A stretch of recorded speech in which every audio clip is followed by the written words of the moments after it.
आप सभी देशवासियों को विनोद जी का नमस्कार।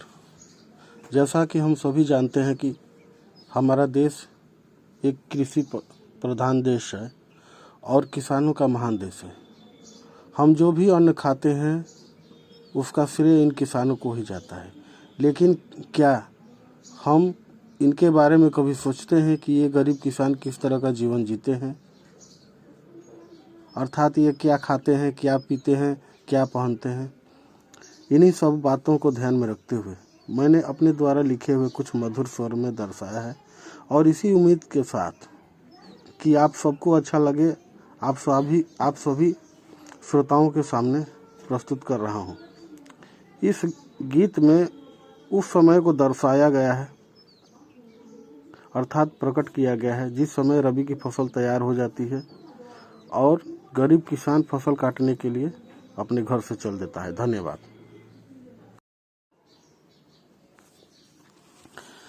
चलल किसानवा हो, चलल किसानवा हो, चलल किसानवा हो, चलल किसानवा हो, कटन करे खेत में। चलल किसानवा हो, कटन करे खेत में। गेहूँ मटर चना सब पाक गए ले तरी मसूरिया के दिन नियरैले।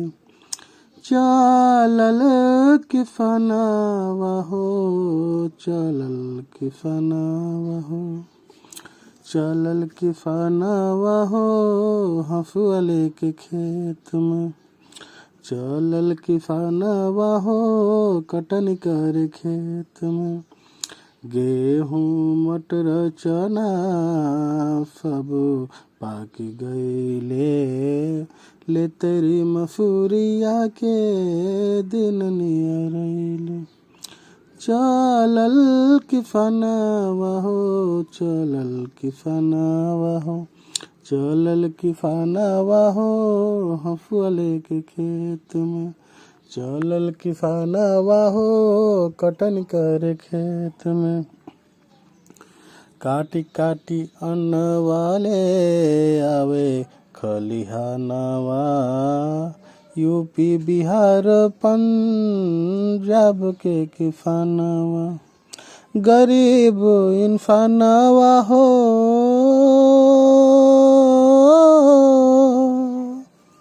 गरीब इंसानवा हो, कटन करे खेत में। गरीब किसानवा हो, मरन करे खेत में। गरीब किसानवा हो, चलल किसानवा हो, कटन करे खेत में। चलल किसानवा हो, कटन करे खेत में। गेहूँ मटर चना सब पाक गईले ले तरी मसूरिया के दिन नियरैले। चलल किसानवा हो, चलल किसानवा हो, चलल किसानवा हो, कटन करे खेत में। दिन रात मेहनत करे बहावे पसीनवा, फाटल कुर्ता पहिने, फाटल कुर्ता पहिने धावे किसानवा। हिंद के जवानवा हो, हिंद के जवानवा हो, कटनी करे खेत में। हिंद के ललनवा हो, मरनी करे खेत में। हिंद के ललनवा हो, चलल किसानवा हो, कटन करे खेत में। चलल किसानवा हो, कटन करे खेत में।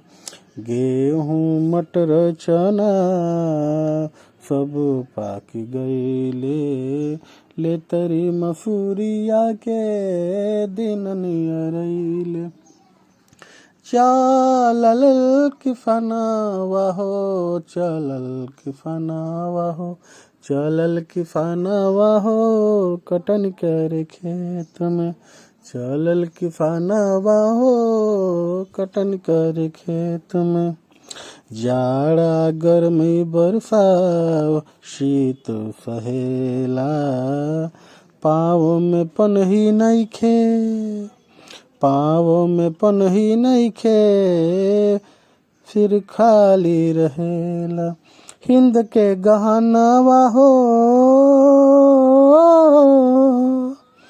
हिंद के गहनवा हो मरनी करे खेत में हिंद के महानवा हो कटनी करे खेत में हिंद के महानवा हो चलल किफनवा हो कटनी करे खेत में चलल किफनवा हो कटनी करे खेत में गेहूँ मटर चना सब पाकी गईले ले तरी मसूरिया के दिन नियरैले चलल किफनवा हो चलल किफनवा हो चलल किफनवा हो कटन कर खेत में गरीबी में रह के दिन बितावे किफनवा जुल्म सितम सह के दिन जी पावे किफनवा कर्जा उधार लेके उपजावे वो गनवा कर्जा उधार लेके उपजावे वो गनवा मोल ना चुका पावे खुद को मिटावे किफनवा मोल ना चुका पावे खुद को मिटावे किफनवा धरती के पुतरवा हो मरनी करे खेत में चलल किफनवा हो कटनी करे खेत में चलल किफनवा हो कटनी करे खेत में चलल किफनवा हो कटनी करे खेत में गेहूँ मटर चना सब पाकी गईले ले तरी मसूरिया के दिन नियरैले चलल किफनवा हो कटनी करे खेत में चलल किफनवा हो मरन करे खेत में चलल किफनवा हो कटनी करे खेत में।